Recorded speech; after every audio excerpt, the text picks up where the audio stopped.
Hey everyone, James from TDB here, bringing you another Inbetweenisode. Today I am going to be talking about 3 specific Dayi recommendations for beginners just to get your feet wet. These are priced to be inexpensive, so if you really want to go in the deep end, you would probably select more expensive pricey teas, but I am taking into consideration budget here, so you're welcome if you are shopping on a budget, and sorry about that if you are looking to start with more of the best of the best.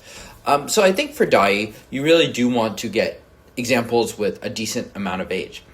And in my opinion, we are a bit in a pretty good era, at least if we are to compare 2026 versus past eras in terms of just the ease of getting factory tea.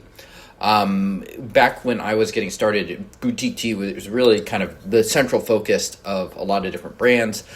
People were opening up, people were starting new boutiques, people like White Tea, Crimson Lotus, and whatnot. So you almost couldn't avoid just the chatter that would come with that. And then after that, it came kind of the Taiwanese boutique era where people were talking about Yangqing Hao and then Shiza Hao and yada, yada, yada. People were definitely on that big boutique train. And, factory tea was kind of neglected to some extent. Part of that is kind of the difficulty in using Taobao. Now it is easier. And another reason is just there were a lot of fakes, and there's a lot of reasons that you can kind of run into certain traps with factory tea.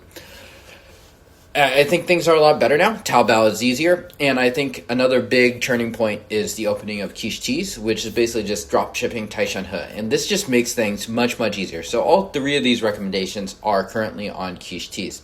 And the other beautiful thing about factory tea now is that people have a lot of reference points there. So if you try one of my recommendations here, you're going to find that a lot of people have tried it. So if you go into Discord and be like, hey, the 801-8582 is coming out this color and like this, am I doing something wrong? People can sort of say, no, you're getting it right, but maybe the tea is just not for you. Or they will say, oh yeah, maybe you want to push the tea a little harder or lean back a little, use hotter water, etc., etc. So these are reference points that a lot of people have tried, and so in that sense, they're very useful. So rather than trying, like, let's say some random brand like Liming Tea, big brand in China, but if you're good to go into Discord and be like, oh, I had the Liming 7540 from 2005, you're going to find a lot less people that have had that tea versus some of the big factory recipes. So that's one reason to stick with Dayi, and one reason why I think these are pretty ideal recommendations to get started.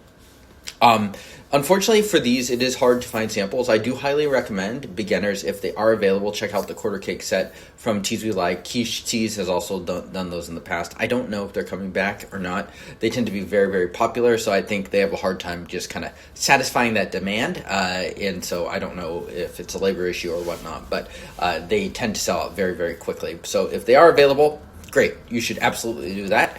They do tend to select these sorts of teas, and I think because you can get it in kind of a smaller quantity, it's very, very appealing. But yeah, let's get to it. So my number 1 recommendation, and probably the one I would say if you're only going to get one, is the 801-8582. This is probably the second most famous Dayi recipe. The 801 batch in particular is fairly well known, but it's also not very expensive. It's around $50-$55 on quiche teas. I know it has varied a little bit throughout the years. And it's just a very solid tea and will give you a very good reference point for a good version of that recipe.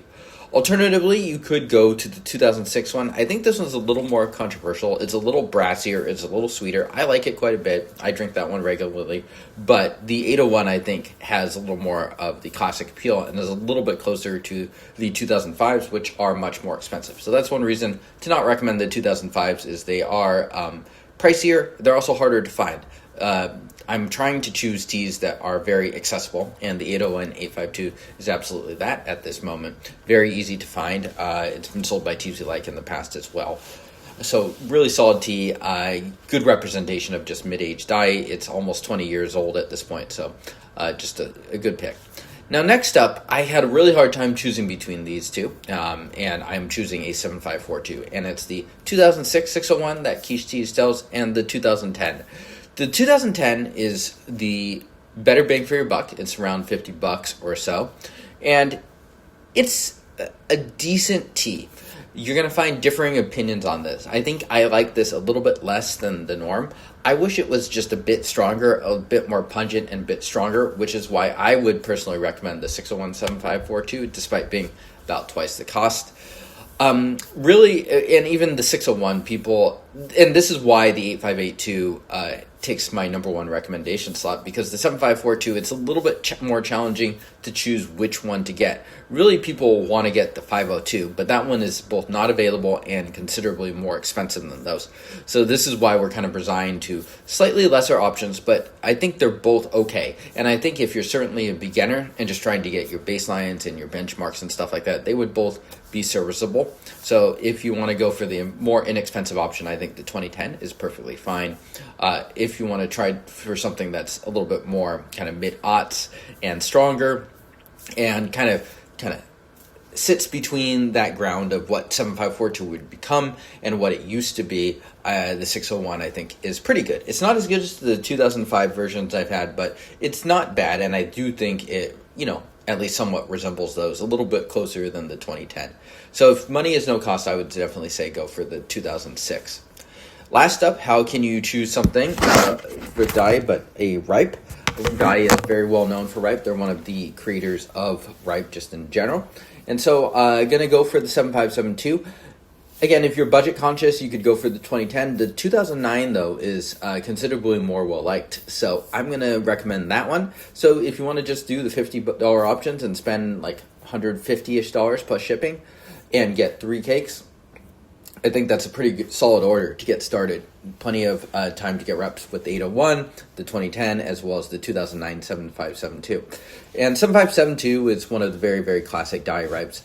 I personally don't think you need to try a ton of the different ripes. For me, at least, I think if you are able to get a good example of the 7572, that will suffice. Of course, there are other recipes, such as the V93, 7562, 7262, 8592, yada, yada, yada.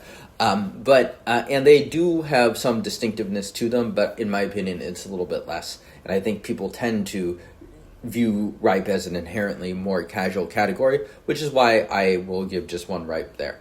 I was going to try to give a fourth and a fifth recommendation, but I think in this case, I think the 3 are good. I think if you ordered those 3 and you brewed them a bunch, each like 10 plus times, you're going to get a pretty good idea of kind of what the baseline Dayi recipes are about. They make a ton of tea a year, but many of them kind of are like, kind of like a superior 7542 or a somewhat different take on 8582 or a little bit of a tippier blend. So there are different variations and different themes that they will go for, but I think this is a good kind of just summation of the appeal of them. So yeah, let me know what you think of these recommendations, if you agree or disagree. Quiche teas is probably the easiest place to get them. Teas We Like is also a pretty solid option at different points. The reason why I am hesitating in some place that does offer samples like King Tea Mall is I think experiences tend to be a little bit more varied there. It obviously does have some appeal because the samples are great, but I have heard a lot more mixed experiences there than from the other 2 vendors that I mentioned.